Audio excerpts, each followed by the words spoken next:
My name is Carol Flavin and I am a railway modeller.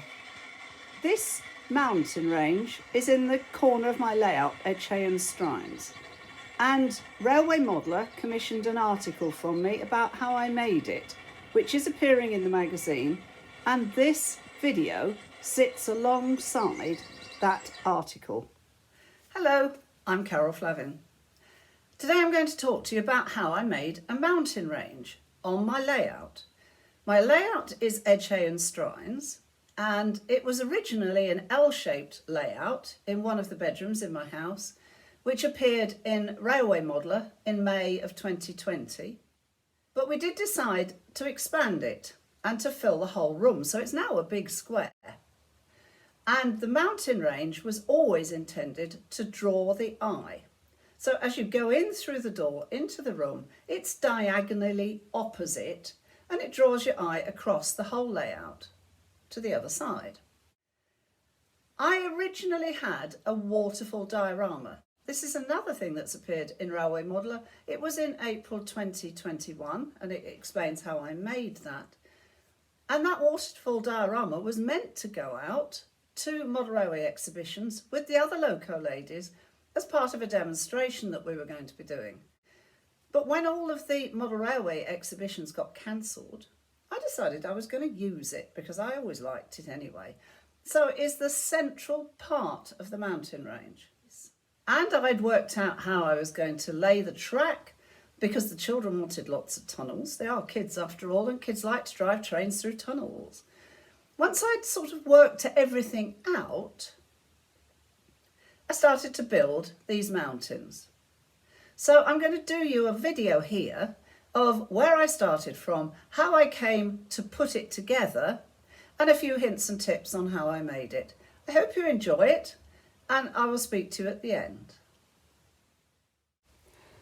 Because I'm a visual person, I found it easier to put the diorama in place and cover the baseboard with white paper. This allowed me to draw out my plans as I did it. So as I was laying track, deciding on what I was going to do, how I was going to put the mountains in place, how I was going to run a river off and make the harbour was much easier. This shows the progress as I carved out the terrain for the layout and started to work on building up the mountains to the height that I wanted them and how I wanted them. Here you can see considerable progress. I've started to make the lake at the bottom of the waterfall diorama. I've made a beach. I've looked at doing some of the harbour and built some harbour walls.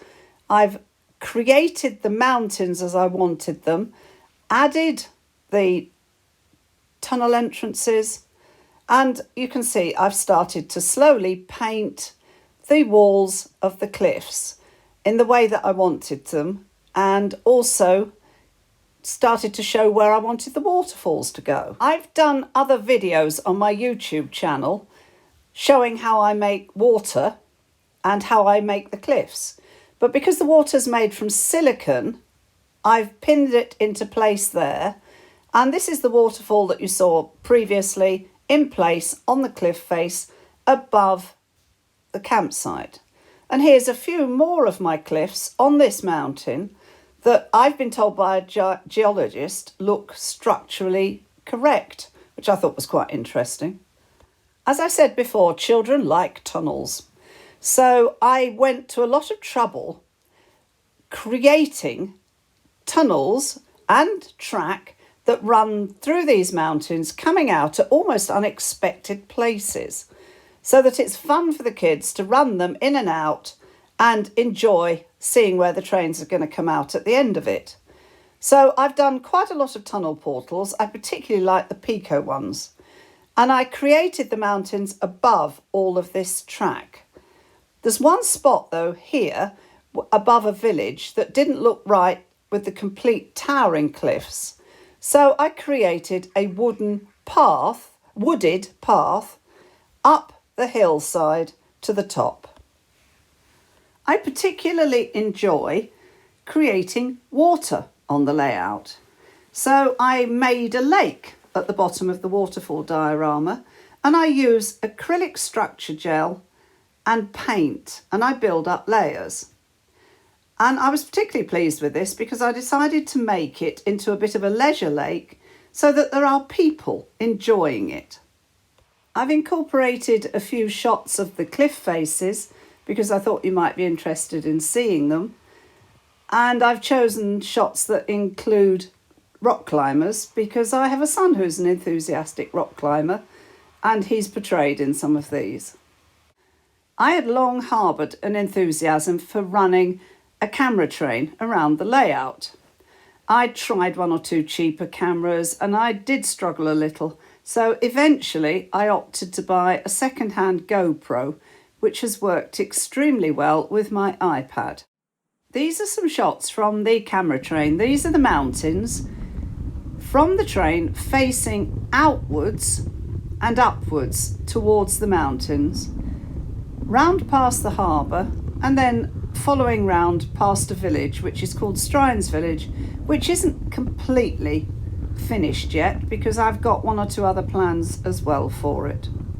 This is another shot, this time going the opposite way.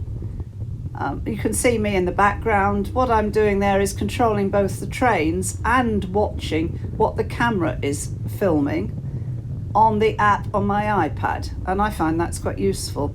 Also means that, for instance, I could stop the train there just to show you a quick glimpse of the village before carrying on round past the village and in the general direction past the harbour again and stopping at the tunnel on the other side of the mountain range.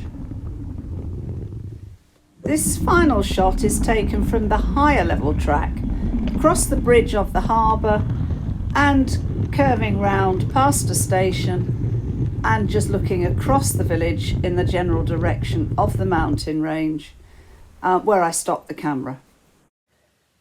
Well, I do hope you found that interesting. I really enjoyed making this mountain because I was determined to have big, high, craggy cliffs, big splashing waterfalls, a lake and a river. I loosely based it on Malham Tarn, which I do know quite well. Now, I do appreciate there are no houses or mills on the top of Malham Tarn. I also know that there are not tunnels and trains winding in and out of it. But nevertheless, that was my original inspiration. It did take a while to build, largely because I carved all of the foam, put it in place, and then worked on it as I went along. Because this layout was my lockdown project, it was quite large, and I was working on it over a large number of months. However, I hope you found this interesting. I hope you've got some ideas from it, and I'm sure I'll speak to you again soon. Bye-bye.